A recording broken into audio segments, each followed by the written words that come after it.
बिस्मिल्लाहिर्रहमानिर्रहीम। अस्सलाम वालेकुम स्टूडेंट्स। आज का हमारा टॉपिक है cell cycle from chapter number 1। Chapter number 1 cell cycle जो है वो शॉर्ट आंसर क्वेश्चंस के लिए इम्पॉर्टेंट है। इसमें से लॉन्ग क्वेश्चन नहीं बनता, इस बात को नोट कर लें।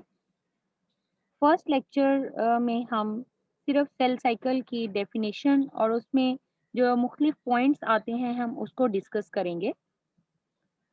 इसका इंट्रोडक्शन अगर देखा जाए, ये आपके बुक की डेफिनेशन है। The cell undergoes a sequence of changes which involves period of growth, replication of DNA, followed by cell division, and that all sequence is known as cell cycle. हम cell cycle को कुछ इस तरह भी define कर सकते हैं that the stages through which a cell passes from one cell division to the next is regarded as cell cycle. Here is a diagram which is showing the complete cycle of cell. अगर हम इसको यहाँ sister chromatid वाले side से देखें तो यहाँ से ये G2 फेज है। इसके मुख्तलिफ फेजेस हैं, वो उसको हम लोग आगे फर्दर हम लोग डिस्क्राइब भी करेंगे। M फॉर माइटोसिस है, माइटोसिस के बाद डिवीजन हो गई। अगर हम यहाँ से स्टार्ट करें G1 से, तो ये डॉटर सेल है जो कि थोड़ा सा इनलार्ज होगा ड्यूरिंग से G1 फेज, फिर उसमें कुछ सिंथेसिस होगी ड्यूरिंग S फेज, और फिर G2 फेज आएगा और फिर से माइटोसिस होगी। इसको हम बड़ी डिटेल से आगे डिस्क्राइब करेंगे। हमारा जो सेल साइकिल है उसके दो हिस्से होते हैं, एक है इंटरफेज और दूसरा है माइटोटिक फेज। इंटरफेज को हम प्रॉपर डिस्कस करते हैं। The period of life cycle of the cell between the two consecutive divisions is termed as interphase. ये इसको हम लोग रेस्टिंग फेज का भी नाम देते हैं, लेकिन ये मिसलीडिंग है। यानी हम आम तौर पर रेस्टिंग फेज कह देते हैं हम, लेकिन इसमें सेल रेस्टिंग पर नहीं रहता बल्कि मुख्तलिफ टाइप की सिंथेसिस करता रहता है। इसी चीज़ को हम आगे लेके चलते हैं। हमारी इंटरफेज जो है उसमें होता क्या है, इसके अंदर बायोकेमिकल एक्टिविटीज़ बहुत ज़्यादा होती हैं। हम ये नहीं कह सकते हैं कि interphase is a period of great biochemical activities, और इसके मुख्तलिफ फेजेस हैं जो कि फर्दर डिवाइडेड हैं into G1, G2, G not and S phase. सबसे पहले हम डिस्कस करेंगे G1 phase. G for gap है और 1 यानी उसका फर्स्ट जो स्टेप है, चूंकि इसलिए हम उसको 1 का नेम दे रहे हैं। G1 फेज में होता क्या है, ये एक ऐसा पीरियड है जिसमें बहुत ज़्यादा एक्सटेंसिवली यानी बहुत ज़्यादा मेटाबॉलिक एक्टिविटीज़ होंगी। मेटाबॉलिक एक्टिविटीज़ हम समझते हैं जिसमें मुख्तलिफ बड़े मॉलिक्यूल्स को छोटे मॉलिक्यूल में कन्वर्ट करना और फिर छोटे मॉलिक्यूल्स को फर्दर यूटिलाइज करना, रेस्पिरेशन के दौरान कुछ कुछ और एक्टिविटीज़ के दौरान उसको इस्तेमाल करना।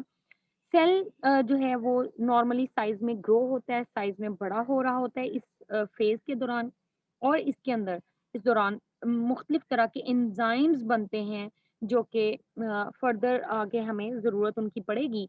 और इसके साथ साथ डीएनए की बेस यूनिट, यानी हमें पता है कि डीएनए जो है वो 4 बेसिक न्यूक्लियोटाइड यूनिट से मिलके बनता है, बेस यूनिट से मिलता है। तो वो डीएनए के जो बेस यूनिट्स हैं उनकी उनका बनना और उनकी एक्यूमुलेशन, एक्यूमुलेशन यानी वो बनते जाएँ और इकट्ठे होते जाएँ, ये तमाम काम कहाँ पर हो रहा है? G1 फेज़ में। बेटा ये इम्पोर्टेंट शॉर्ट क्वेश्चन है, इसको आप एज़ सच भी लिख सकते हैं। नेक्स्ट है जी G नॉट फेज़। आपकी बुक में बहुत ज़्यादा G नॉट फेज़ के बारे में नहीं लिखा हुआ।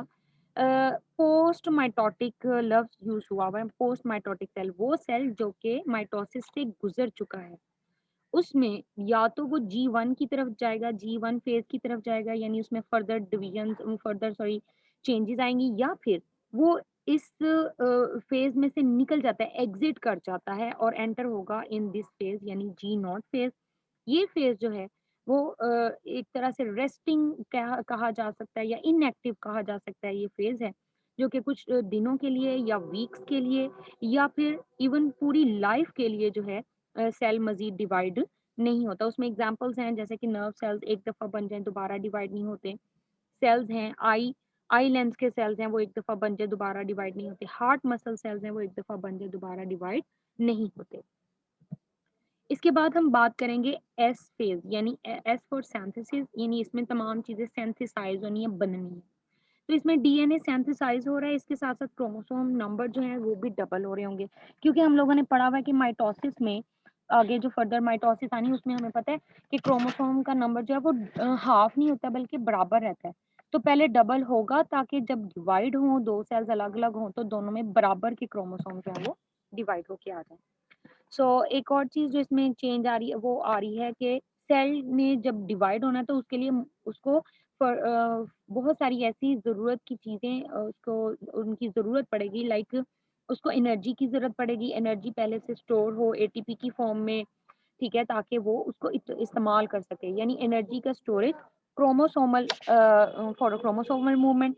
फिर इसके बाद माइटोसिस के लिए स्पेसिफिक प्रोटीन्स का बनना, आरएनए एंड माइक्रोट्यूब्यूल सब यूनिट्स, आपको पता है आरएनए के सब यूनिट्स हैं, माइक्रोट्यूब्यूल्स का बनना, ये तमाम चीज़ें जो है माइक्रोट्यूब्यूल क्यों बन रही हैं?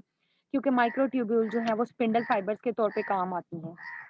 फिर इसके बाद हम बात करेंगे G2 फेज़ की। तो G2 अगेन गैप 2 है, जिसमें क्या हो रहा है, ग्रोथ हो रही है और प्रिपरेशन हो रही है फॉर माइटोसिस, और ये नेसेसरी फेज़ नहीं है सेल साइकिल की, यानी ज़रूरी नहीं कि लाज़मन G2 से ही गुज़रे, इसको हम कहीं एम फेज़ भी कहते हैं, यानी माइटोसिस, कि सेल जो है वो एस फेज़ से गुज़रता हुआ, सिंथेसिस से गुज़रता हुआ, फिर वो डायरेक्टली माइटोसिस में चला जाएगा।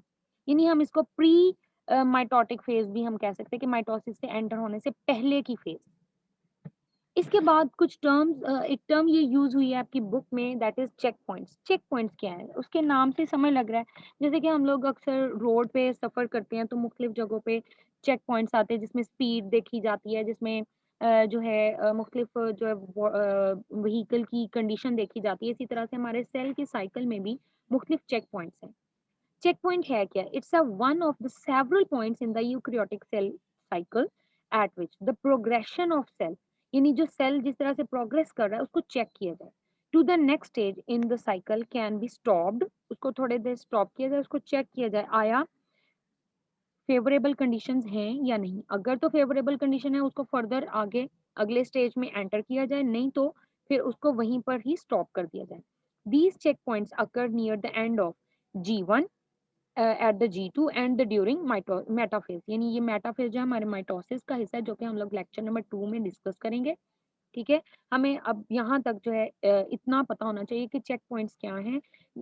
पूरे सेल साइकिल में मुख्तलिफ ऐसे पॉइंट्स मौजूद हैं, जहाँ पर सेल की ये एग्ज़ामिन सेल को किया जाता है कि आया ये फ़ेवरेबल कंडीशन में जा रहा है या कि अनफ़ेवरेबल कंडीशन है। अगर तो फ़ेवरेबल कंडीशन होंगी, हम उसको वो सेल आगे सेल साइकिल में पास होता चला जाएगा, अगर नहीं, तो वो वहाँ पे स्टॉप हो जाएगा।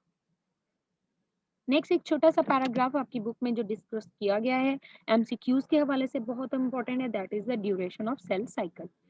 ह्यूमन सेल जो है ह्यूमन सेल तकरीबन 24 आवर्स लेता है अपना सेल साइकिल पूरा करने में, जिसमें माइटोसिस जो कि अभी हम लोगों ने डिस्कस नहीं किया, वो 30 मिनट का है, G1 9 घंटों का है, एस फेज़ 10 घंटों का है और G2 फेज़ 4.5 आवर्स यानी 4.5 घंटों का है। टोटल मिलाएँ तो ये 24 आवर्स हमारे बनते हैं।